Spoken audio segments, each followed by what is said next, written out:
And showtime. Ladies and gentlemen, thanks for joining us on the ChannelPro 5-Minute Roundup. A look at news, trends, and tips for the SMB channel in 5 minutes or thereabouts. My name is Rich Freeman. I'm executive editor of the ChannelPro Network and one of your hosts on this program. With me is the other host of the fine program, Eric Simpson, who is CIO and Senior Vice President of SPC International, a business improvement and training organization for managed service providers and other IT providers. Eric, how goes it today? Happy Friday, Rich. It's finally a Friday. It goes fantastic. How are you doing today? I am doing well. Also, I am at home in Seattle, as you can see, and the sun is shining out here. It is a beautiful autumn day in Seattle. Fantastic. Excellent. Well, you know, there's something to be said for good weather. So let's appreciate it while we can, because winter is coming, as they say. This is the truth, yes. And we don't get nearly as much sun as we would like to in Seattle. We definitely are appreciative when we get it. Well, let's dive into the news here. Number of different stories actually that broke this week, but the one that I thought we would focus on a little bit is something that I wrote about early in the week, and it's a new product from Zyxel. Now, if the name Zyxel doesn't ring a bell, the spelling of their name is Zyxel. You might think of them or know them as Zyxel or something like that, but they're in the networking and security space, and now they're also in the software-defined wide area networking space, or SD-WAN space. So this is an enormous market growing very, very rapidly. I believe IDC has it growing between now and 2022 from something like $883 million globally this year to $4.5 billion. In 2022, that's over a 40% compound annual growth rate. So large market, but dominated right now by solutions and vendors that focus on larger businesses, not necessarily enterprise businesses, but there aren't really a lot of affordable solutions out there for the smaller businesses at the lower end of the SMB spectrum. And that is a gap that Zyxel is looking to fill. They introduced earlier this year a line of VPN firewall appliances, and they are now going to be equipping those devices with integrated software-defined wide area networking capabilities. Now, you're going to have to pay an add-on annual subscription fee to take advantage of this functionality. But the lowest level of the 3 different pricing tiers for this solution is $149 a year. So it's a very affordable price point for an SD-WAN offering that you could bring to a smaller SMB. Pretty much all the functionality that you would be looking for. It's interesting as well in that they're utilizing VPN tunnels in a very efficient way. So essentially, if you've got clients who are doing SD-WAN right now and they have some sort of dedicated line for it, according to Zyxel, they won't need that any longer. They'll be able to do everything that they do on the internet, including SD-WAN, over their primary internet connection. There's some other kind of packet level optimization and routing functionality worth reading about in my article. But bottom line is very cost effective and Zyxel would say disruptive solution for a fast growing market that's going to be very relevant technology for anyone with branch offices or distributed facilities especially.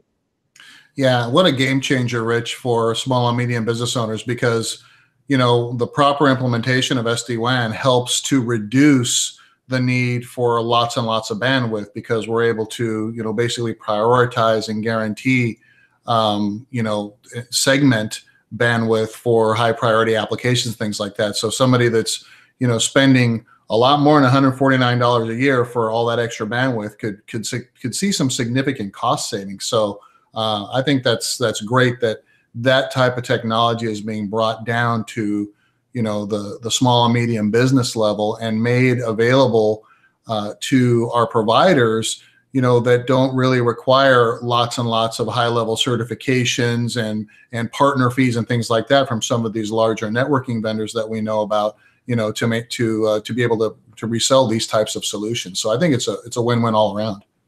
And, you know, it's worth mentioning as well, so 149 is the entry-level package. I think that covers something like up to 50 users. It scales up from there, but I don't think it goes over $349 a year.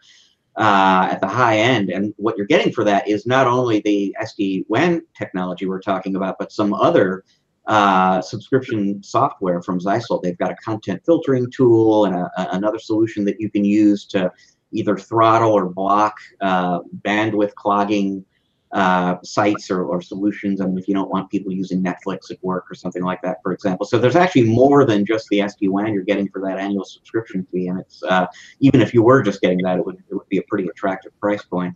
So they're making a strong stand here to be disruptive. So that's always a good thing for competition. Well, so let's dive into your business tip of the week, because that's about another good thing for MSPs, the importance of strategic company retreats.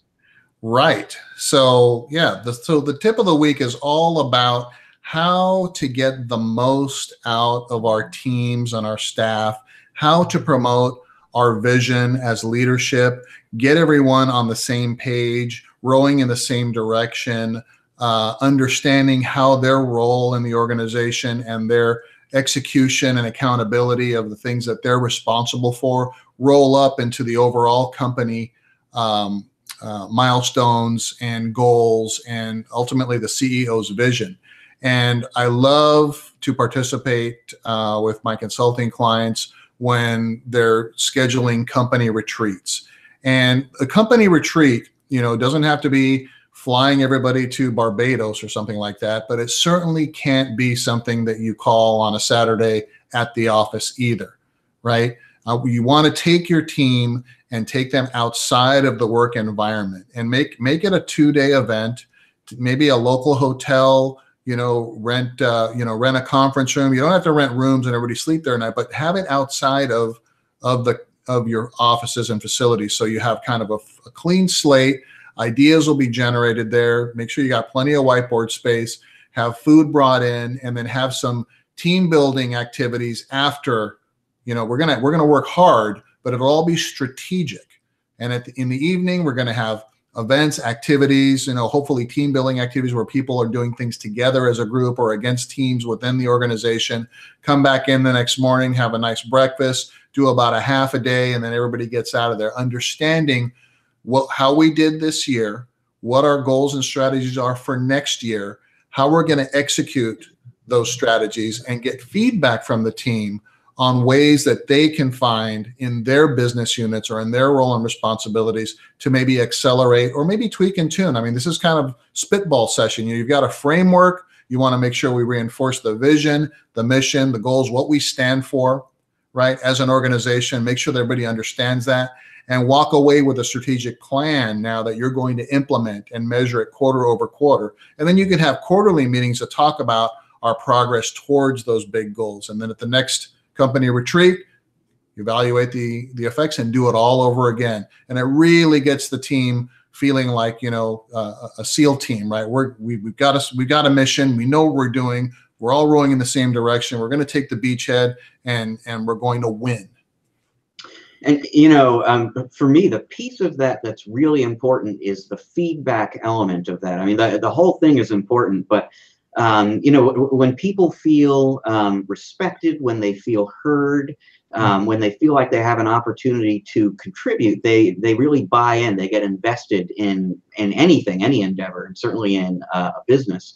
And so to give everyone on the team that opportunity to speak up and know that they've been paid attention to, that they've contributed to that plan, not just that it's been sort of shared with them.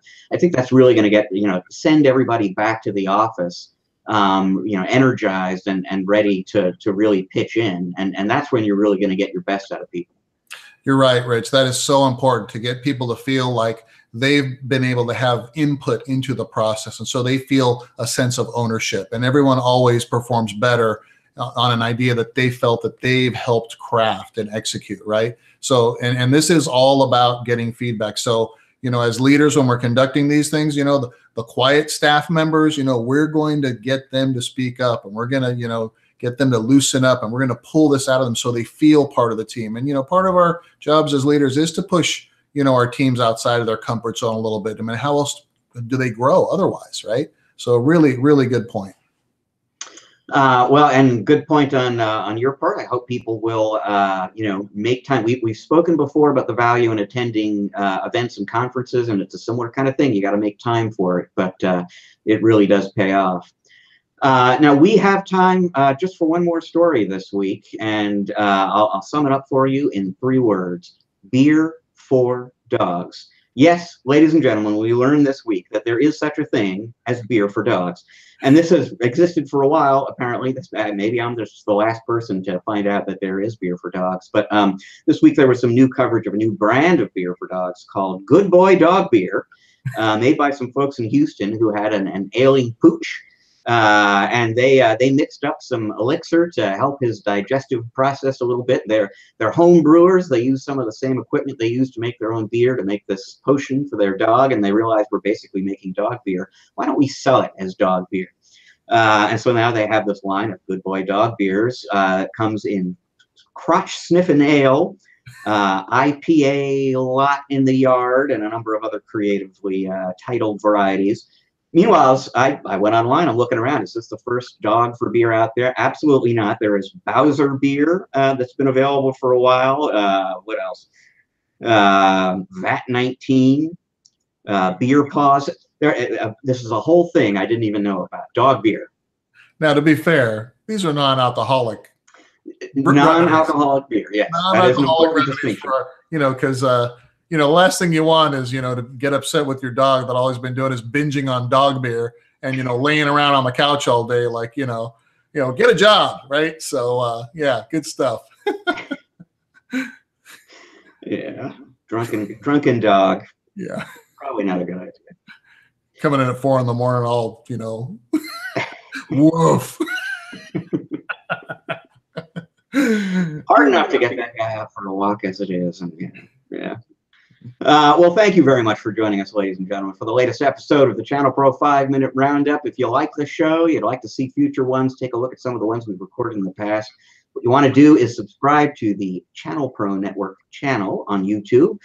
We will keep you up to date on everything going on with this program here. If you want to learn about SPC International and the work that Eric and the folks over there do with MSPs and other IT providers like yourself, go to www.consulting, or excuse me, you want to go to consulting.spc-intl.com. That is consulting.spc-intl.com. We will be back next week with another episode of the ChannelPro 5-Minute Roundup. Until then, enjoy the rest of your week. Eric and I are enjoying the rest of your week already.